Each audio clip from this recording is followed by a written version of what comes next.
امام احمد بن حنبل جو ہے 2 قسم کی حدیثوں کو بیان کرنے سے منع فرماتے تھے. امام احمد بن حنبل 2 قسم کی حدیثوں کو بیان کرنے سے منع فرماتے تھے. ایک خروج علی السلطان، بادشاہ کے خلاف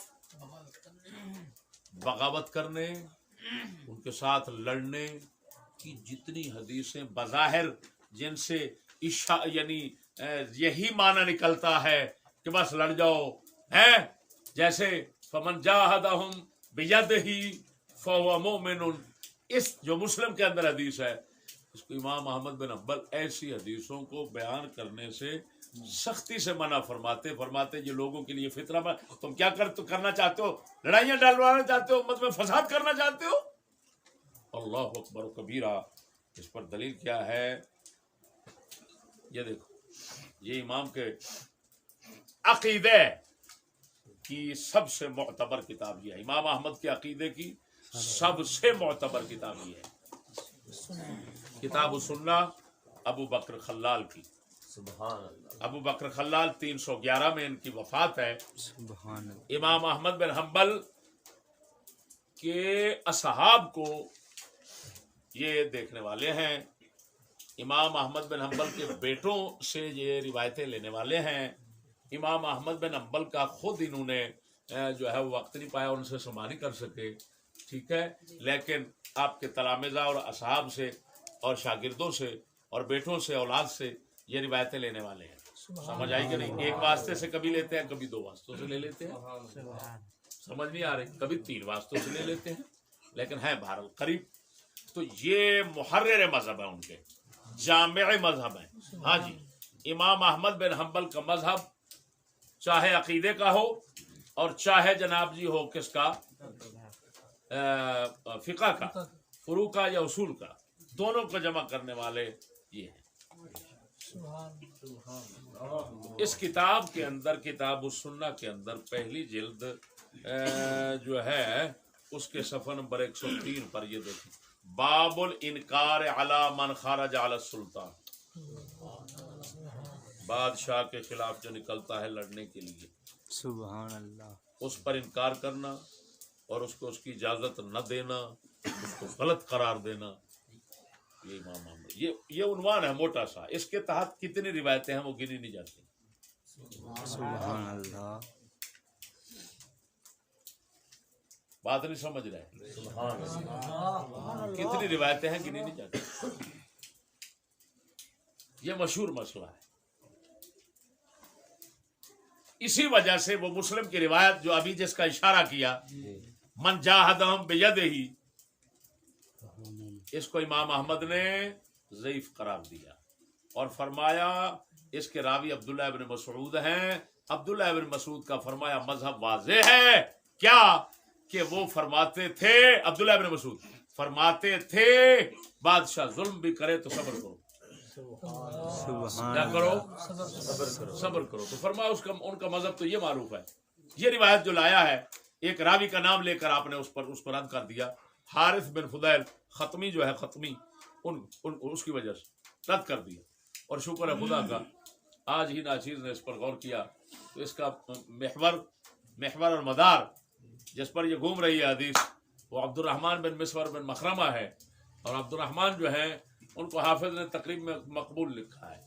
لہذا ادھر ادھر سے جتنی سندیں ہیں سب کے اندر جب ایک ہی محور اور مدار ہے جو مقبول ہے، اور مقبول اندر مطابقت اس کی ہے ہی نہیں. جب نہیں ہے تو یہ روایت ہی ضعیف بنتی ہے، یا حسن حد درجے کی اگر بناؤ تو حسن بنے گی، لیکن حسن جو ہے مطابعت کے ساتھ ہونا چاہیے اس کو. ہاں جی، اور اگر اس کو حسن لے جاتے ہی کوئی گیا گزرا محدث کہہ بھی دے تو میرے بھائیو اس کے معارض اتنا صحیح حدیثیں ہیں کہ اس کی ہر صورت میں اس کو رد ہی کرنا پڑے گا. اسی وجہ سے امام احمد نے اس کو تسلیم نہیں کیا اور آپ نے صاف فرما دیا کہ یہ کون ہے حارث، یہ کیا لے رہا ہے. یہ تو عبداللہ ابن مسعود کے خلاف چل رہا ہے. عبداللہ ابن مسعود کا مذہب تو یہ ہے, اور آپ نے وہ صحیح روایت حضرت عبداللہ ابن مسعود کی پیش کی. آپ کو پتا ہے مسلم بھی ان کے شاگرد ہیں, اور جناب جی بخاری بھی ان کے شاگرد ہیں. ایک مسلم, عجیب بات یہ ہے کہ مسلم منفرد ہے, متفرد ہے اس روایت کے ساتھ, اس کو امام بخاری نے نہیں لیا. اس کا مطلب ہے بخاری نے اس کے اندر امام احمد کا ساتھ دیا, اور وہ سمجھ گئے کہ اس کے اندر یہ علت موجود ہے, لہذا یہ حقدار نہیں ہے بخاری میں ذکر کرنے کی. مسلم پاک نے پتہ نہیں کیوں ذکر کر دیا. ہاں جی, بار صورت اب مطلب یہ ہے کہ امام احمد بن حنبل کا یہ انکار بالکل ثابت ہے, اور صحیح سندوں سے ثابت ہے.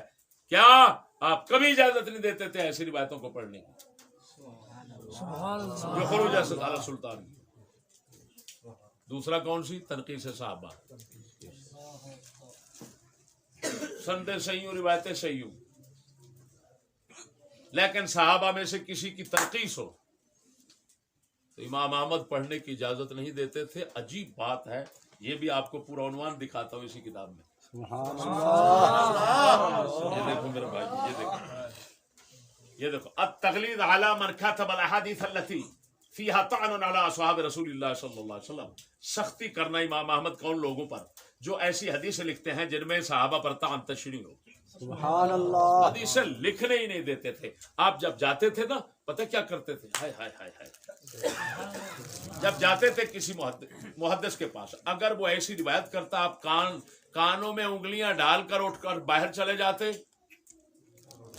جب وہ چپ ہوتا پھر واپس آتا. سبحان اللہ. فرماتے تھے کون ہے تمہیں کیا ہوا, کیوں ایسی حدیثیں روایت کرتے ہو, منافقت ڈالتے ہو, فرقت اختلاف ڈالتے ہو, فساد ڈالتے ہو. اور وہ انشاءاللہ العزیز میں آکے جا کر بیان کروں گا, کیونکہ میرا موضوع ہے نا وہ, ابھی تو تمہید میں بیٹھا ہوں نا. امام احمد کی عظمت کو سلام کریں گے آپ جب میں اگلا موضوع پیش کروں گا. ہاں جی, عظمت کو سلام کریں گے کہ آپ نے کیا عظیم. اس کا مطلب ہے آپ یہ نہیں کہہ رہے یہ آپ کا خیال جو جا رہا ہوگا کمال ہے, حدیثیں تو ہیں تو پھر بیان کرنے کی اجازت کیوں نہیں دیتے, لکھنے کی اجازت کیوں نہیں دیتے؟ ارے بھائیو, اسی کو بیان کرنا ہے. کیوں نہیں دیتے تھے؟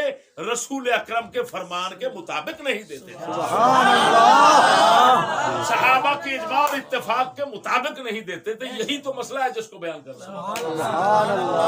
یہ وہ موضوع ہے جس کو کسی نے دنیا میں نہیں چھیڑا ہو. یہ جاڑ کے لوڈے بیٹھے ہو, لوڈے موڈے کا کسی کا کام نہیں ہے ایسے مسائل کو چھیڑنا. ہاں جی, نہ آج کا بوڑھا کھانگڑ اس کو سمجھتا ہے, نہ آج لونڈا مونڈا سمجھتا ہے. دیکھنا بھی دیکھنا ایمان سے حیران رہ جائیں گے. میں مدت سے آج مطمئن ہوا کہ امام احمد نے کیوں کہا, کیوں اتنا سختی کی. میں کتنی روایتیں پڑھوں, یہ دیکھیں, یہ دیکھو, یہ دیکھو, اللہ اکبر و کبیرہ, کتنی روایتیں ہیں. یہ دیکھو, اللہ اکبر. اخبرنا عباس بن محمد الدوری, یہ کون ہے؟ یحییٰ بن معین کے تلمیذ, راویہ تو یحییٰ بن معین. یحییٰ بن معین کی تاریخ کے جتنے روات ہیں ان میں سے ایک راوی کون ہے؟ یہی ہے. راویہ تو یحییٰ بن معین. بولتے نہیں. وہ فرماتے حدثنا ابراہیم اخو ابان بن صالح قال كنت رفیق احمد بن حنبل عند عبد الرزاق کے پاس بیٹھے تھے. فجعلنا نسمع, حدیث سننے ہم شروع ہو گئے. فلما جاءت تلك الاحاديث التي فيها بعض ما فيها, وہ جب حدیثیں آئیں جن کے اندر صحابہ کی تنقیص نکلتی ہے بظاہر, قام احمد بن حنبل, امام احمد بن حنبل کھڑے ہو گئے. فاعتزل ناحیۃ, ایک کونے میں بیٹھ گئے. وقال ما اصنع بهذا ما اصنع, انہوں میں کی کروں گا, میں صرف حرام حلال کے مسئلے وہ حدیث لینے کے لیے آیا ہوں. یہ تنقیص صحابہ کی میں کیا کروں گا ان کو. اور یہ بات میں خود خصوصاً ان خبیثوں کے لیے کرنا چاہتا ہوں جو اپنے آپ کو دعویٰ کرتے ہیں کہ ہم غوث پاک جیلانی کے ہاں جی گیلانی ہیں اور غوث پاک کی اولاد میں سے ہیں، اور پھر مردودوں کا کام یہ ہے کہ سارا دن بکواس کرتے ہیں رسول اکرم کے صحابہ کو، اور کبھی وہ حدیث ادھر سے پڑھی کبھی ادھر سے پڑھی کبھی اور سمجھنے نہ پائے امام احمد کی طرح ہائے ہائے ہائے ہائے جس کو میں بیان کروں گا، اور پھر بکواس کرتے ہیں، کبھی کہتے ہیں معاویہ کافر ہے کبھی کچھ ہے۔ اور کمینے تو اگر گیلانی ہے، تو اپنے آپ کو کہتا ہے گیلانی، تجھے شرم نہیں آتی کہ غوث پاک میرا کا امام کون ہے؟ امام احمد بن حنبل ہے۔ تو اس کا مطلب ہے تو اپنے باپ کا نہیں بن سکتا۔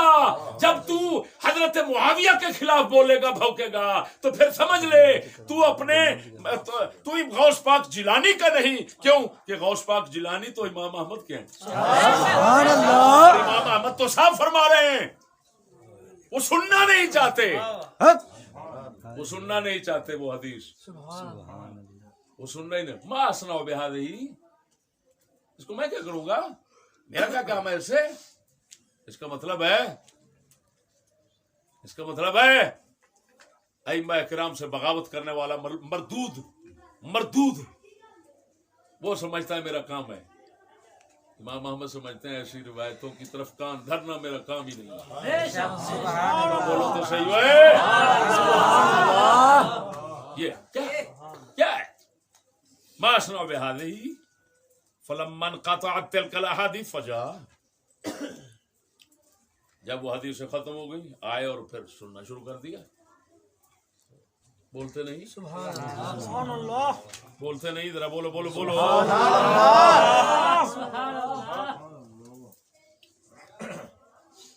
اللہ اکبر، یہ چھاننے والے لوگ ہیں۔ کون ہے؟ چھاننے والے ہیں، چھاننے والے ہیں۔ حدیث چھان کر لو، لطف آگے آئے گا جب اصل کی طرف جاؤں گا۔ ابھی تو تمہید ہے نا، سبحان اللہ، میخیں ٹھوک تمہید۔